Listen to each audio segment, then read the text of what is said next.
Barry's case against humanity in the Bee movie is built upon a series of smoky references that usually have to do with resembling law enforcement in one way and violating it in another.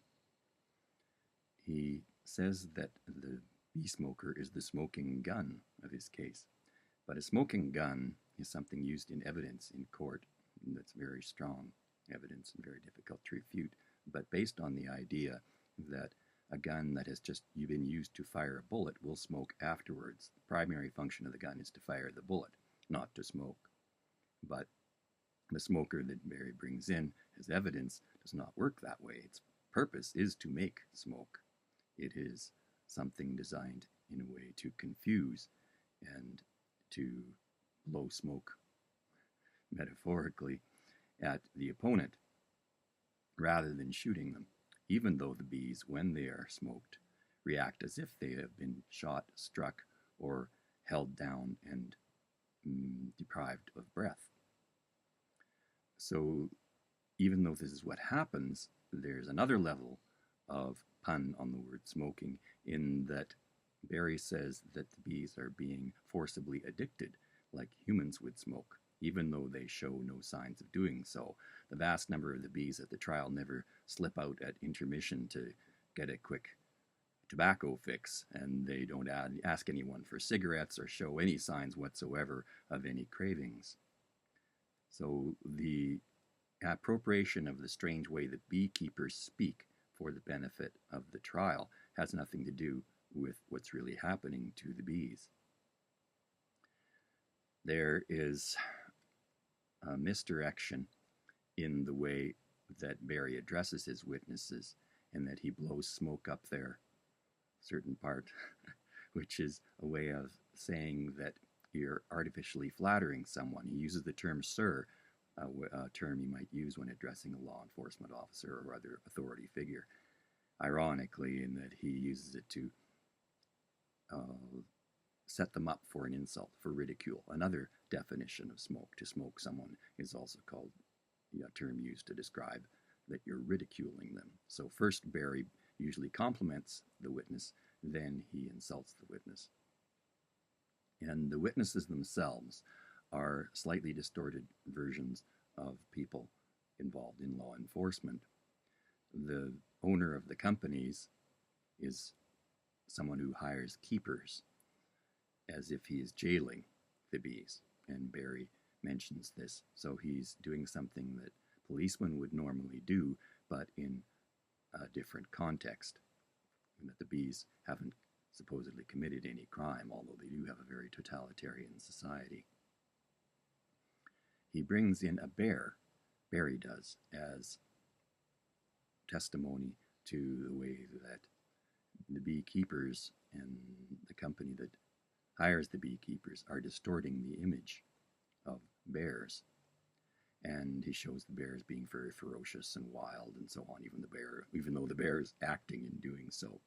This is very strange for a bee from Manhattan to do, because Barry would never have encountered any wild bears of the type that the bear portrays in his acting for the trial.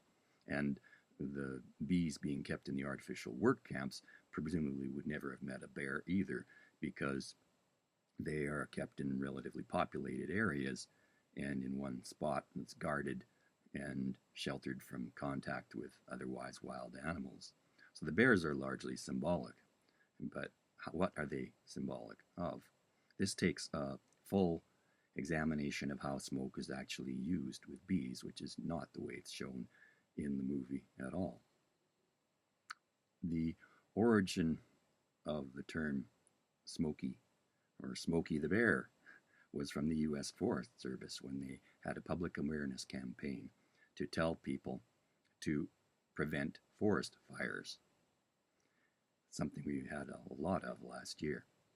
And this became adopted by CB radio operators talking to each other as they drove around on the highway, and they came to use slang terms such as what's used in the song and movie Convoy, or in the movie Smokey and the Bandit, so that Smoky and Bear, or Smoky the Bear, became synonymous with law enforcement officers. Now, when bees in real life are smoked, the smoke masks their normal means of communication. It masks them from each other so that they can't send alarm signals to each other if someone were to come and hit the hive, a large predator or a large animal like a human or a bear. So it would actually disguise what the bees would otherwise see as an attack. But it also sends out a signal to them which they interpret as the imminent arrival of a forest fire. So this is the opposite of what Smoky the Bear would do. Smoky the Bear predicts forest fires. Beekeepers, when they smoke their bees, tell the bees that there is a forest fire. So the bees react to this by gorging themselves on honey because they believe they'll have to store up and transport the honey because they're soon going to have to go look for a new home. But they aren't very panicked about going and looking for a new home right away. So it's simultaneously a calming and storing up signal, much like locking people down, saying people, you got to stay home, do nothing, store up all your food for a coming emergency. Now this is what is done in real life, but it's only tangentially referred to in the movie. So when the smoke is blown onto the bees, it's like they are blowing smokies, policemen, onto the bees.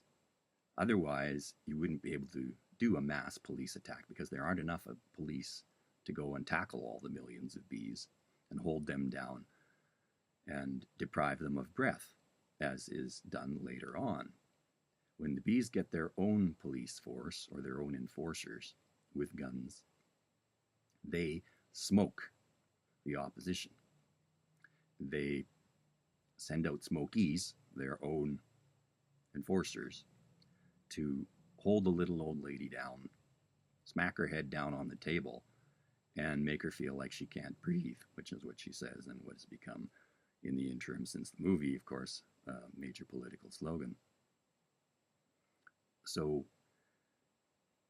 the bees never really, or Barry on behalf of the bees, never really argue from a moral perspective in terms of how the police are being used. They argue to destroy the image of the police, or the police symbol, which is the bear, even at one point symbolically pulling down a bear statue. They throw a loop around the bottle which holds honey and it's in the shape of a bear, and they pull it over. And they demand an end to the glorification of the bear, the Smoky the Bear. And they do this so not so much as a general change that has to be done in society, but to tear down one version of the bear and put up their own. This is shown when Barry is giving instructions to the ATFH, Bureau of Alcohol, Tobacco, Firearms, and Honey officer. And he points a gun, smokes, smokes another bear. So it's bear shooting a bear. So the bee bears shooting the other bears. And in this case, what bear made to look like Winnie the Pooh. So it's a shot at the image of bears as lovable creatures. Sting is one of the other bee-related terms and bear-related terms because it's attacked peripherally by Barry when he goes after Sting in interrogation on the witness stand. Sting is attacked not so much for using a bee-related name, but for using it in a police context. He used it when he sang in the band called The Police. And so Barry says, "You've never been a police officer, have you?" And when Sting says no, he says, "This is another example of bee culture being stolen by a human." So Barry wants to claim the right to have police protecting you or enforcing your wish is kept exclusively for the bees. The police will do only what the bees tell them to in order to enforce their settlement that they win from the lawsuit. The good fella is another distortion where someone appropriates language usually associated with heroism or doing the right thing, a former image of the police, and puts it in a context of a mafioso, someone who commits crimes for a living and has perhaps other criminals working underneath him.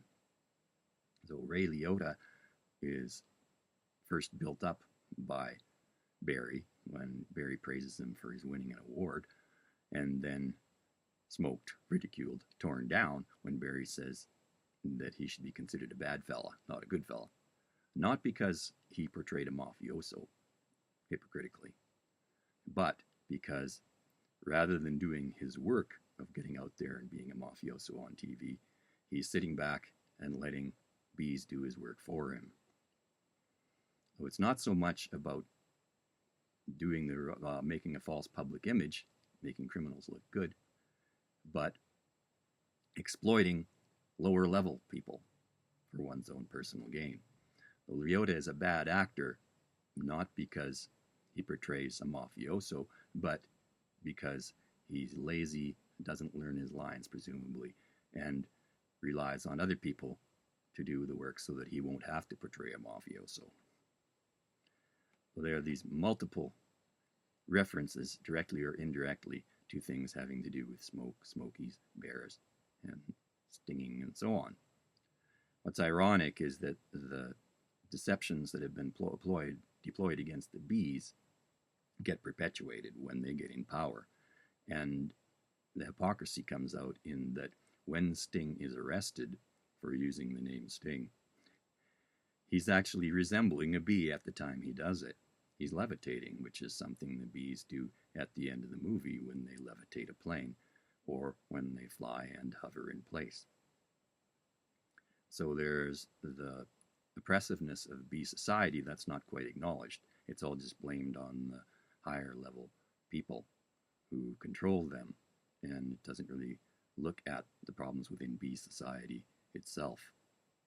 The bees could be said to be smoking or using misinformation against themselves as well, because although they say that they're being forcibly addicted, they themselves produce a product which isn't the best thing nutritionally, shouldn't be used as a sole, at least human thing that we eat. Shouldn't be the sole element of our diet. It's not healthy to eat a lot of sugar or a lot of honey. And the bees don't really face up to this. Bees also produce wax. They produce sweetness and light. Things that appear good but might not be healthy in fullest sense. And that light is used to symbolize illumination or learning, but it might not always be doing so in the particular group which is symbolized by the bee. The bee is often used as a symbol for totalitarian or cult-like secret societies, and the bees in the movie are a secret society which use a lot of smoke and in some instances symbolic, you could say, smoke and mirrors in the way they portray themselves to themselves and the outside world.